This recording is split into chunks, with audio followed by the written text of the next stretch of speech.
Hello viewers, welcome back to my YouTube channel Commerce Pan MD. I hope you all are well. तो last class में हम लोगों ने discuss किया था ह्यूमन रिसोर्स का टॉपिक। तो कुछ टॉपिक ऑलरेडी हम लोगों ने देख लिया है। तो अभी हम लोग देखेंगे problems of human resource development. जो बाकी टॉपिक रह गया है अभी हम लोग देखने वाले हैं। तो चलो शुरू करते हैं। तो ह्यूमन रिसोर्स डेवलपमेंट का क्या क्या प्रॉब्लम है उनको देख लेते हैं। क्या है? It's very difficult to assess the number और the quality of human capital which is actually required by an economy.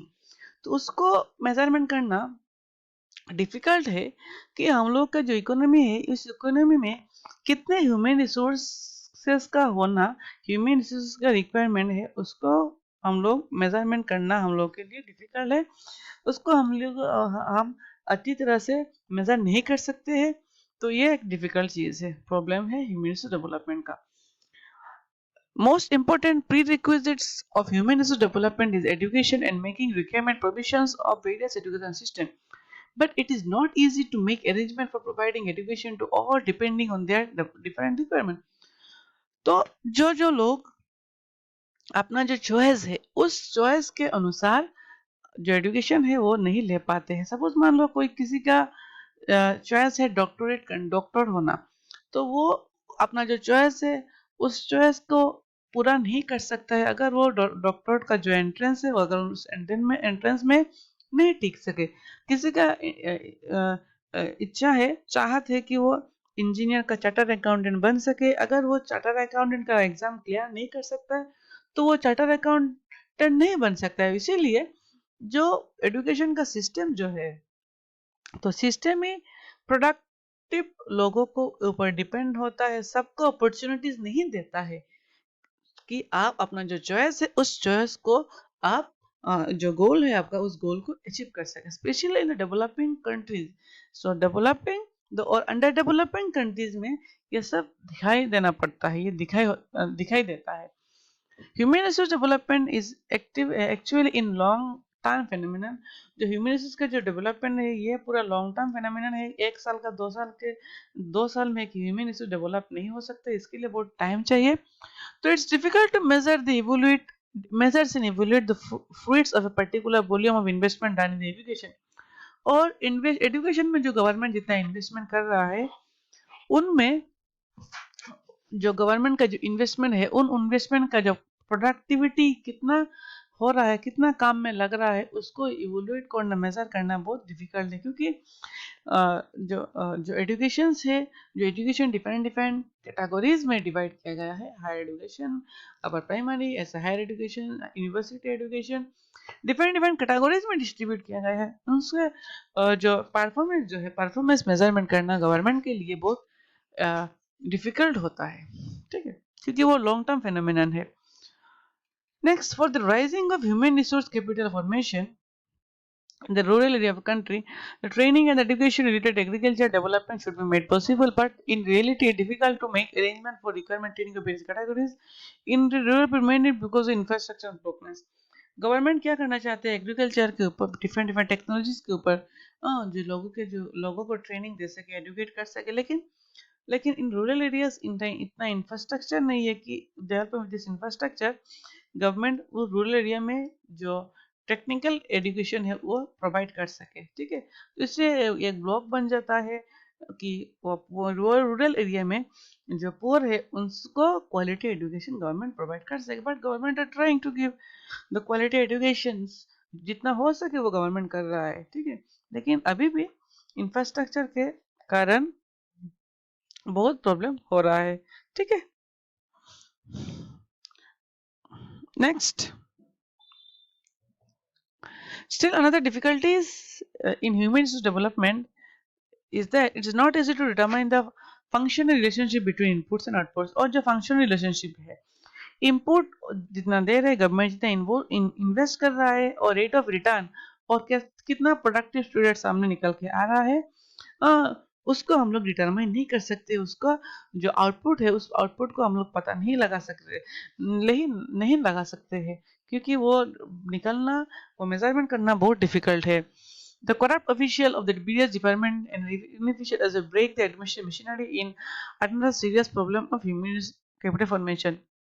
जो करप्ट ऑफिशियल है उनके कारण इनएफिशिएंट वर्कर को भी जॉब मिल जाता है।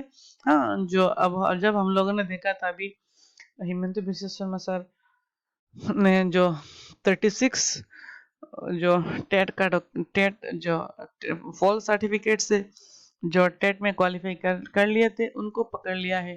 तो अल्टीमेटली क्यों हुआ है? ये करप्ट ऑफिशियल के कारण हुआ है, क्योंकि करप्ट ऑफिशियल के कारण इतना जो गहरा जो जख्मी है, जो इतना गहरा जो गवर्नमेंट को मिला है, क्योंकि बिकॉज ओनली करप्ट ऑफिशियल ने अच्छी तरह से वेरिफिकेशन नहीं किया, तो इसीलिए बाद में मालूम चल रहा है, अपना जॉब 1-2 साल हो चुके हैं उसके बाद मालूम चल रहा है कि हाँ these are the false candidate, they are doing the job। ठीक है, तो उसको ध्यान में रखना है कि जो करप्ट ऑफिशियल्स है उनको भी वो प्रॉब्लम क्रिएट कर सकता है ह्यूमन कैपिटल फॉर्मेशन में। ठीक, तो another problem of university development is the political instability. The political are not parties are not stable. अभी गवर्नमेंट पार्टीज अगर चेंज हो जाएगा तो एक गवर्नमेंट पार्टी का जो पॉलिटिकल जो प्लानिंग था, एजुकेशन के लिए प्लानिंग था, वो अगर वो पार्टी गिर जाए तो दूसरे पार्टी आएगा और दूसरे पार्टी का जो नेक्स्ट पॉलिसी होगा, जो वो उसका भी डिफाइंड माइंडसेट होगा, और डिफाइंड तरीके से देश का जो ह्यूमन रिसोर्स डेवलपमेंट है उसको आगे लेना चाहेगा। तो इसके लिए it's a difficult job for a country, अगर उस पॉलिटिकल पार्टी एक देश में रेगुलर फ्लक्चुएट करे तो। ठीक है,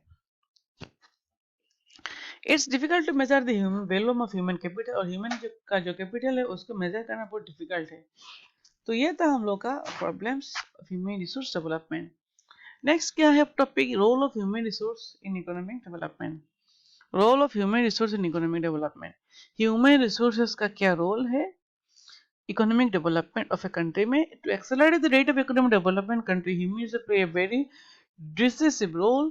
Human resources बहुत important role play करता है। If a country is rich in natural resources but poor in human resources, the rate of growth as well as the potential of expansion of the economy will be limited। अगर एक देश जो India है, जो resources में बहुत natural resources में बहुत रिच है, लेकिन अगर हम लोग के पास प्रॉपर ह्यूमन रिसोर्सेज नहीं होगा, पोर होगा, देन हम लोग का जो इकोनॉमिक का रेट ऑफ ग्रोथ होगा, वो रेट ऑफ ग्रोथ एक लिमिटेड होगा, अनलिमिटेड ग्रोथ नहीं होगा। ठीक है, देखिए आप जापान देखिए, जापान एक ऐसा कंट्री है जिनके पास नेचुरल रिसोर्सेज कम है लेकिन ह्यूमन रिसोर्सेज बहुत ज़्यादा है। तो वो क्या कर सकते हैं, बहुत अच्छे कंट्री में प्रोड्यूस कर सकते हैं, बहुत अच्छा जो आउटपुट निकाल सकता है, जो अपना कंट्री में जो अपना आउटपुट है, इट मीन रिसोर्स, कोई भी फिनिश प्रोडक्ट का आउटपुट, कोई भी चीज़ का आउटपुट वो अच्छी तरह से वो निकाल सकता है, क्योंकि जो वो देश का जो ह्यूमन रिसोर्सेज है बहुत आगे है। तो इंडिया को भी ऐसे ध्यान में रखना है कि ह्यूमन रिसोर्स को भी आगे लेके जाना है। ठीक है, but in the rich in human resource example the various developed countries in the world, they can easily able to sustain a high rate of growth rate. और डेवलपमेंट कंट्री के पास ऐसा होता है कि उनके पास हाईली ह्यूमन रिसोर्सेस है, क्वालिटी ह्यूमन रिसोर्स डेवलपमेंट है, उनके कारण वो बहुत आगे निकल सकता है।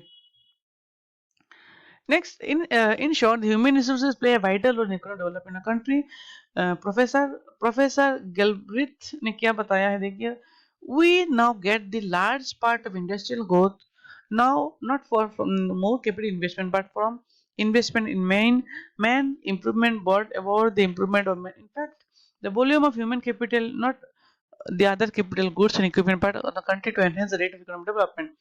ठीक है, कंट्री में सिर्फ ह्यूमन को अगर हम लोग इम्पोर्टेंस नहीं देंगे, सिर्फ हम लोग मशीनरी के डेवलपमेंट के ऊपर ध्यान देंगे तो नहीं होगा। तो ह्यूमन के ऊपर ध्यान में देना पड़ेगा, क्योंकि वो जो डेवलप्ड मशीन है उस मशीन को कौन चलाएगा? ह्यूमन ही चलाएगा ना। तो इसीलिए उसको भी ध्यान में रखना है। Many studies directly by some famous economist like Harlison makes clear that the basic reason for increasing the rate of growth in USA is actually increasing the productivity of human resource। USA में जो resources है, USA का जो productivity है वो क्यों इतना आगे है? क्योंकि यूएसए का यूनाइटेड स्टेट ऑफ अमेरिका का ह्यूमन रिसोर्स को वो आगे है, इसीलिए उस देश का जो प्रोडक्टिविटी है वो प्रोडक्टिविटी भी क्या आगे है, ठीक है, इसीलिए उस देश का नेशनल इनकम भी आगे। मार्शल क्या बोल रहा है, investment in education is actually the national investment is the most valuable of all capital in the investing in human being. अगर आप लोग एक देश में एजुकेशन में इन्वेस्ट कर रहे हैं तो सब में इन्वेस्ट का करना, इट मीन्स अगर आप एजुकेशन में इन्वेस्ट कर रहे हैं देन आपका देश का इकोनॉमी में आप लोग इन्वेस्ट कर रहे हैं। It can easily include the human information is the most important increasing the rate of economic development। और मार्शल क्या बता रहे हैं, ये ह्यूमन का डेवलप हो जाए तो ये देश का इकोनॉमी का सबसे आगे जाने का सबसे बड़ा तरीका है। As you all accept कि ह्यूमन रिसोर्सेज क्या है एक एफिशिएंट वे है जो एक देश का इकोनॉमी को आगे ले सके। Thus, efforts are made to explain very precisely how an human capital formation can help accelerate the rate of state below। क्या क्या तरीके से when huge investment in education is made, it help to increase the productive capacity of labor force skill। अगर हम लोग investment करेंगे education में then हम लोगों को क्या मिलेगा, हाई स्किल ऑफ वर्कफोर्स मिलेगा, लेवल ऑफ एम्प्लॉयमेंट मिलेगी, अच्छी नौकरी, अच्छे क्वालिफाइड कैंडिडेट मिलेगा एक जॉब के लिए। when the government invest in providing universal education for rising human capacity, rich pores को हम लोग ध्यान में नहीं देना, सबको इक्वल एजुकेशन अगर दे रहे देन जो सब क्लासेस के लोगों में क्या मिलेगा, एजुकेशन मिलेगा, और जो वीकर सेक्शन है उनको भी, पुअर है उनको भी अपॉर्चुनिटी मिलेगा कि जो अपना फैमिली है, फैमिली का अर्निंग है उनको इनक्रीज कर सके। जो इकोनॉमिकल जो गैप है, रिच पुअर के जो गैप है उस गैप को भी क्या कर सकते हैं, रिड्यूस कर सकते हैं। क्यों, जो इक्वलिटी इन एजुकेशन वो मिल सके, अगर बैलेंस डेवलपमेंट होगा और रीजनल बैलेंस भी डेवलपमेंट हो जाएगा। When the huge amount of money is spent government for provide education in the rural areas but rural people, government अगर फ्री एजुकेशन रूरल एरिया में दे रहा है, हायर एजुकेशन दे रहा है, स्कॉलरशिप प्रोवाइड कर रहा है, देन उनमें with the help of this also, मैंने भी बहुत देखी है, तो बहुत गरीब फैमिलीज का जो लड़का लड़कियां है वो बहुत आगे निकल के जा रहे हैं with the help of government scheme, government policy, ठीक है। तो उसको गवर्नमेंट में ध्यान में रखना है, गवर्नमेंट दे रहा है इंपॉर्टेंस, और भी अगर इंपॉर्टेंस दे सके तो क्या होगा, इकोनॉमी का और इकोनॉमी के देश के इकोनॉमी और आगे लेके जा सकता है।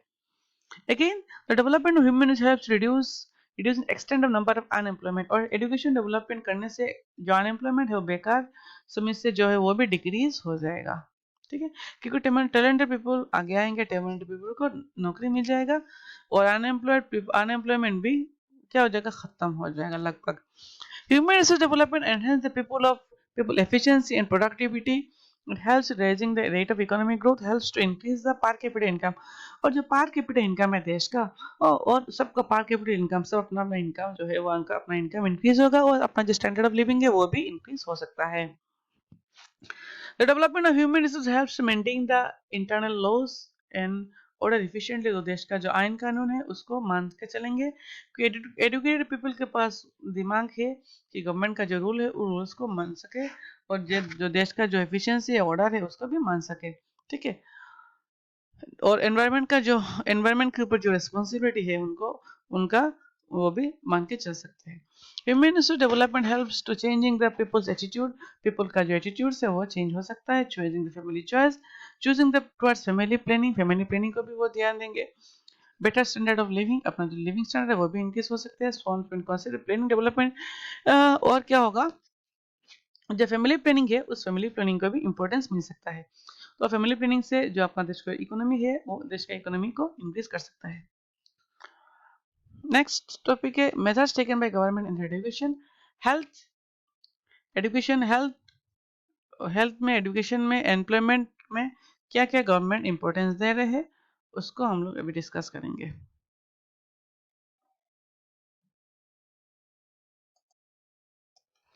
तो एजुकेशन क्या प्ले करता है, रोल प्ले करता है इकोनॉमिक डेवलपमेंट, ऑलरेडी हम लोगों ने ये सब कुछ देख चुके हैं, ठीक है। एजुकेशन, हेल्थ और एम्प्लॉयमेंट एजुकेशन, जो लोग एम्प्लॉयमेंट में है उनका भी एजुकेशन होना है, बहुत ज़रूरी है एक देश का इकोनॉमी के लिए।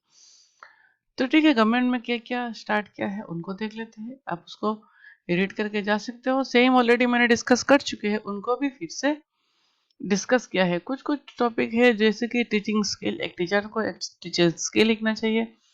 हाँ, सीखना चाहिए डॉक्टर्स को कैसे ट्रीटमेंट किया जाए, वो सब स्किल के बारे में बात कर रहे हैं, स्किल को सीखना चाहिए। तो स्किल ये कहाँ से सीखेगा? प्रैक्टिकल जब करेगा, एजुकेशन उसको मिलेगा, प्रैक्टिकल एजुकेशन। देन बात कर रहे थे human resource development, the former minister, human resource development former minister till the 25th September 1985 is responsible for the development of human resources in the country. The minister held currently by Ramesh Pokhriyal. Ramesh Pokhriyal is divided into two departments. तो department में divide किया गया है, development of skill education, literacy which deals with primary secondary and higher education.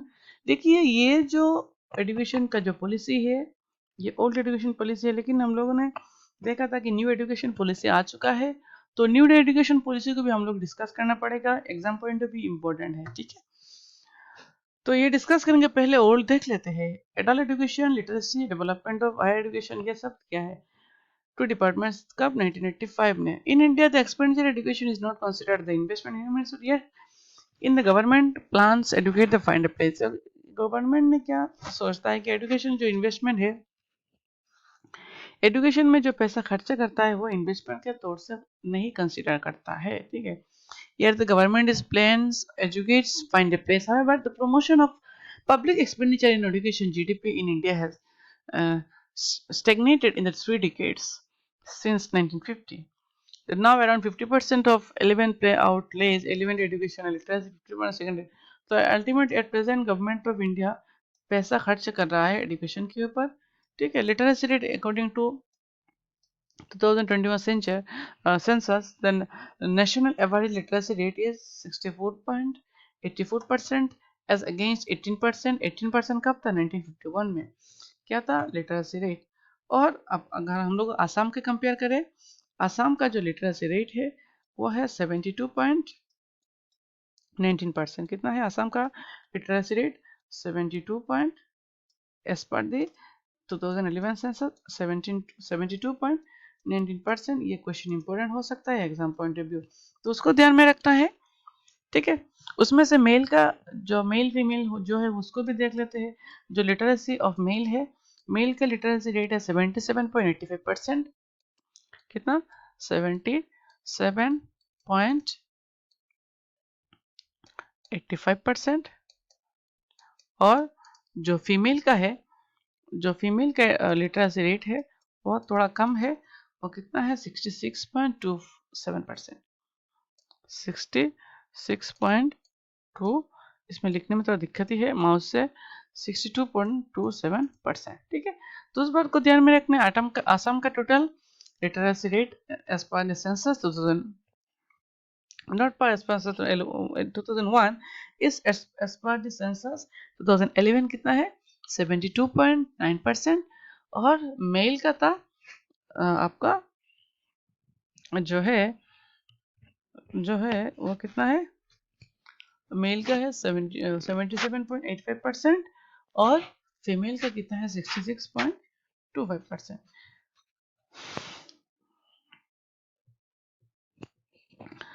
चलो next discuss करते हैं new education policy of India. Education policy of India, new education policy हम लोग डिस्कस करेंगे।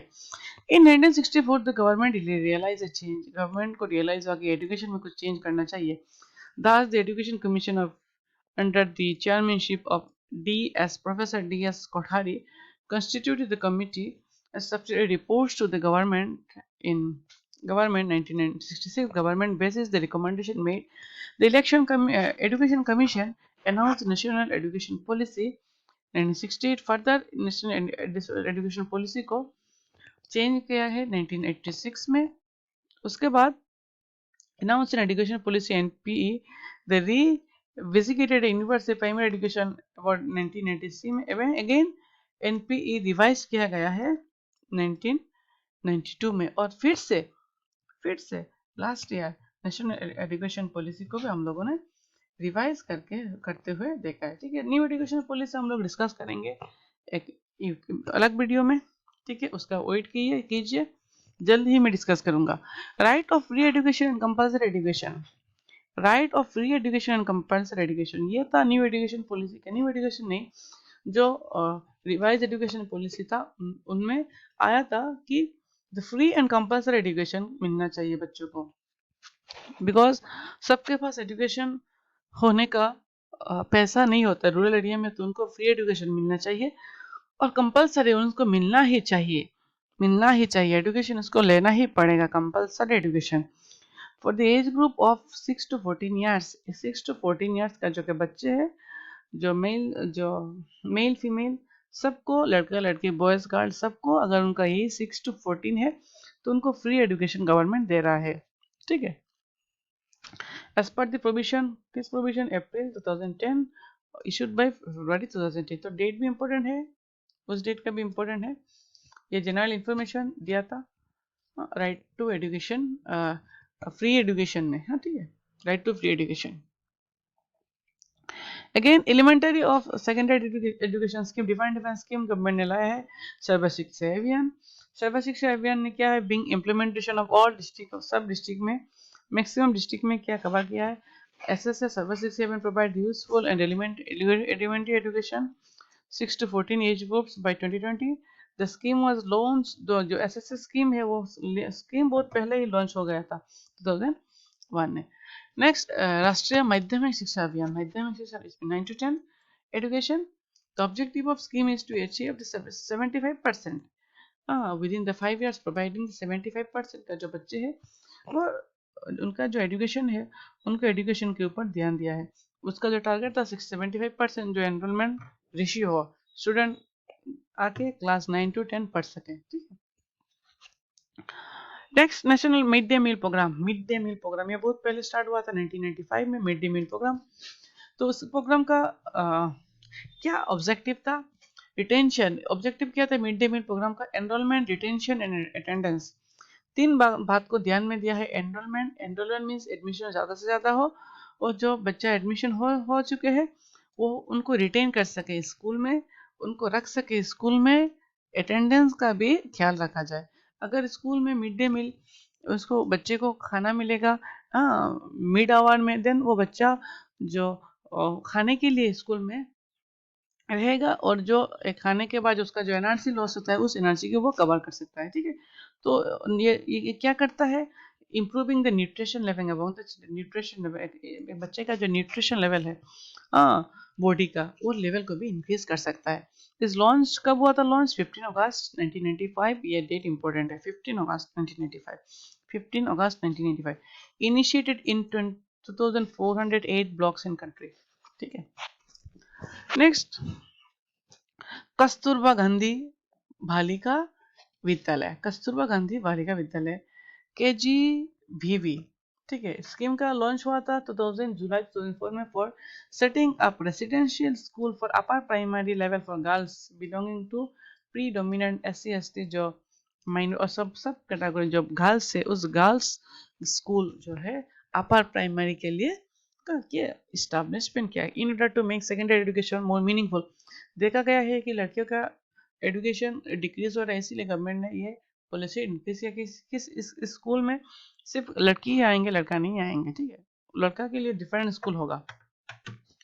In order to make secondary education more meaningful, the some other scheme are also taken, और other education scheme भी लिया है government ने। Higher and technical education, government ने importance दिया है कि in December 1999 there are 540 universities and different level, which are 249 state level, 54 private level, 40 central level and 340 deemed level university and 30 institute development किया है गवर्नमेंट ने various sector parliament से 5 institute under the various state legislature. तो ये सब institute को government ने develop किया है for higher education and technical education, ठीक है। नेक्स्ट गवर्नमेंट ने हेल्थ को क्या इंपॉर्टेंस दिया है उसको भी देख लेते हैं। देखिए एजुकेशन के साथ हेल्थ का भी पूरा पैरेलल रिलेशन है। अगर हेल्थ के साथ एजुकेशन के साथ बच्चे का हेल्थ नहीं होगा तो बच्चे कैसे पढ़ेगा, कैसे अपना जो एजुकेशन है उसको आगे लेके जाएगा, वो बीमार हो जाएगा। तो इसीलिए गवर्नमेंट ने पैरेलल इंपॉर्टेंस दिया है हेल्थ के ऊपर भी, और देना भी चाहिए। क्या क्या दिया देख लेते हैं। टू की drive economic production, The demographic changes and other factors are making the increasing difficulties of government sustainability. Even the private sector is struggling to contain this pressure, which ranges from rising cost of an aging population and complex and demand of new technology, new approach of health required. तो government ने क्या किया, changing the healthcare provision to not necessary for radical essential developing countries. तो government ने different different scheme निकाला, लो funded scheme निकाला, उससे treatment किया जाए. The any strategy alternation must be rooted carefully in evidence-based analysis and long-term trend. More critically, any strategy must be underpinned by the well-managed, pragmatic plan and treatment that system comprehensively and taken into account the country realities and institutional capacity, human capacity. तो government ने बहुत important कुछ बारे में सोचा कि सब कुछ डेवलपमेंट करना अफोर्डेबल नहीं होगा गवर्नमेंट के लिए, प्राइवेट का भी रोल होगा. Human resource development strategy plays a vital role and fresh and innovative किया गया है government doing its global experience in both health care and related fields में. ठीक है, तो क्या क्या है मेजर हेल्थ स्कीम देख लेते हैं. NRHM national rural health mission, NRHM का जो स्कीम है उसको लाया गया है 2005 में इन 18 स्टेट्स में. एवं selection of train female communities, जो फीमेल कम्युनिटीज को उनको भी जॉब मिल रहा है बाई ऑफ आशा कर्मी, आशा एक्टिविस्ट बोल रहे. The village in the ratio of 1000 population in all over focus in the state development, tribal and underserved areas, which means rural area में जो आशा कर्मी है उनको डेवलपमेंट काम के लिए सौंपा गया है, हेल्थ डेवलपमेंट काम के लिए अंडर NRHM स्कीम. जयंती सुरक्षा योजना और एक दूसरा स्कीम है to save the motherhood intervention under the NRHM. जो मदरहुड है, जो बच्चा जो जन्म लेता है उस बच्चे का जन्म को सेव करने के लिए गवर्नमेंट डिफाइंड प्रेगनेंसी को इफेक्टिव बनाने के लिए गवर्नमेंट डिफाइंड इनिशिएटिव लेता है with the help of NRHM scheme. ठीक है, नेक्स्ट प्रधानमंत्री सर्वराष्ट्र सुरक्षा योजना PMSSY, उसका भी लॉन्च किया. Objective to corrective regional imbalance, जो रीजनल बैलेंस है, इम्बैलेंस जो था उसको बैलेंस में कन्वर्ट करने के लिए PMSSY का इस्तेमाल किया गया है. बाय सेटिंग, कैसे, scheme of 2 component bye setting 6 all AIIMS का कंस्ट्रक्शन किया गया है. Upgraded of 13 existing medical college को भी अपग्रेड किया गया है. ठीक है, अदर प्रोग्राम क्या क्या है देख लेते हैं जल्द से. नेशनल एड्स कंट्रोल, जो टीबी कंट्रोल है, tuberculosis. National vectors borne diseases control programme. National leprosy eradication programme are being implemented medical service के लिए. ठीक है, एम्प्लॉयमेंट के लिए क्या क्या गवर्नमेंट ने स्कीम क्या है. For the employment development government ने क्या क्या स्कीम किया है. स्वरंजति ग्राम स्वरजन ग्राम स्वरोजगार योजना 1919. संपूर्ण ग्रामीण रोजगार योजना, द स्वर्ण ज्योति शहरी रोजगार योजना, prime minister Rozgar Yojana, national rural development programme, the integrated rural development programme, the scheme for trained rural youth for self employment, Jawahar Rozgar Yojana, employment assurance scheme. तो इस डेट को आप लोग ध्यान में रख सकते हैं. उनको स्कीम के बारे में आपको पढ़ने की कोई ज़रूरत नहीं है, सिर्फ डेट में को याद में रखना है. ठीक है, तो ये डेट सब कुछ इम्पोर्टेंट है और उसका आपको फुल फॉर्म भी ध्यान में रखना है. एग्जाम में ऐसा देगा कि ES का फुल फॉर्म क्या है, एम्प्लॉयमेंट एश्योरेंस स्कीम. तो उस पॉइंट को कब उसका एस्टेब्लिशमेंट किया गया है स्कीम का, उस डेट को भी ध्यान में रखना है. ठीक है, तो ये था आज का टॉपिक. अगर PDF नोट्स चाहिए व्हाट्सएप में मेरा नंबर दिया रहेगा, उसमें कॉन्टेक्ट कीजिए. ठीक, तो नेक्स्ट क्लास में मैं MCQ डिस्कस करूंगा. आज के लिए इतना ही. Thank you so much.